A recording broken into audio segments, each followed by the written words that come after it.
आम आदमी पार्टी और कांग्रेस ने साथ मिलकर लोकसभा का चुनाव लड़ने का ऐलान किया है। कांग्रेस और आम आदमी पार्टी ने 5 राज्यों में गठबंधन की घोषणा की है। 24 फरवरी को दोनों दलों ने दिल्ली के कॉन्स्टिट्यूशनल क्लब में एक प्रेस कॉन्फ्रेंस की। दोनों दलों के बीच इस बात पर भी सहमति बन गई कि कौन सी पार्टी किस राज्य में कितनी सीटों पर चुनाव लड़ेगी। कांग्रेस के नेता मुकुल वासनिक ने कहा कि दिल्ली में 4 सीटों पर अरविंद केजरीवाल की पार्टी चुनाव लड़ेगी, तो वहीं 3 सीटों पर कांग्रेस चुनाव लड़ेगी। आम आदमी पार्टी नई दिल्ली, वेस्ट दिल्ली, साउथ दिल्ली और ईस्ट दिल्ली की सीट पर अपने उम्मीदवार खड़े करेगी। Congress north east Delhi, north west Delhi और चांदनी चौक की सीट से चुनाव लड़ेगी। दिल्ली में 2004 के लोकसभा चुनाव में कांग्रेस ने 6 सीटें और भाजपा ने 1 सीटें जीती थी। 2009 में कांग्रेस ने यहां की सभी 7 सीटें जीती थी, लेकिन 2014 और 2019 में दिल्ली की सभी 7 सीटें बीजेपी को मिली थी।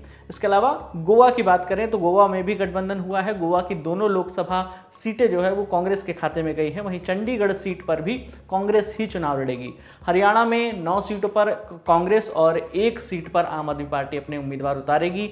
जो सीट आम आदमी पार्टी के खाते में आई है वो है कुरुक्षेत्र की सीट। इसके अलावा गुजरात में गठबंधन के तहत आम आदमी पार्टी 2 सीटों पर और कांग्रेस 24 सीटों पर चुनाव लड़ेगी।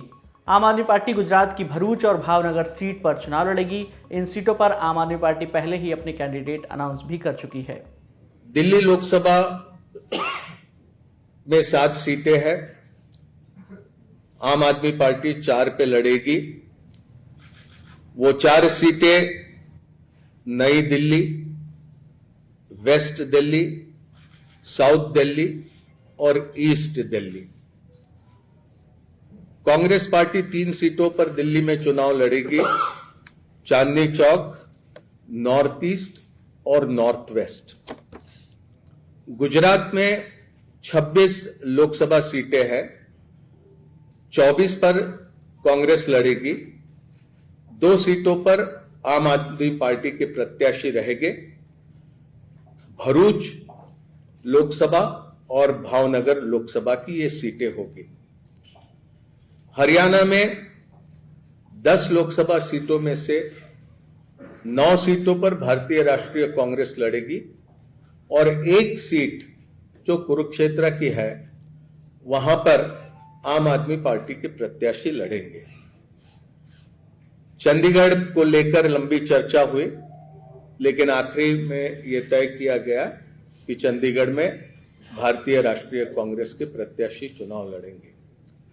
गोवा में भी, खास करके दक्षिण गोवा में विस्तार से चर्चा हुई, लेकिन फिर यह तय किया गया कि गोवा की दोनों सीटें ये भारतीय राष्ट्रीय कांग्रेस पार्टी लड़ेंगी। इस संयुक्त प्रेस कॉन्फ्रेंस में आम आदमी पार्टी की ओर से आतिशी, संदीप पाठक और सौरभ भारद्वाज मौजूद थे, जबकि कांग्रेस की ओर से मुकुल वासनिक, दीपक बावरिया और अरविंदर सिंह लवली मौजूद थे। इस दौरान मुकुल वासनिक ने कहा कि इंडिया गठबंधन के दलों के बीच सीट बंटवारे को लेकर चर्चा हो रही है। इससे पहले लखनऊ में समाजवादी पार्टी और कांग्रेस के बीच गठबंधन का ऐलान भी हुआ था। इस पूरी खबर पर आपकी जो भी राय है हमें कमेंट करके जरूर बताइएगा। आपके लिए तमाम जानकारी जुटाई थी हमारे साथी रवि सुमन ने।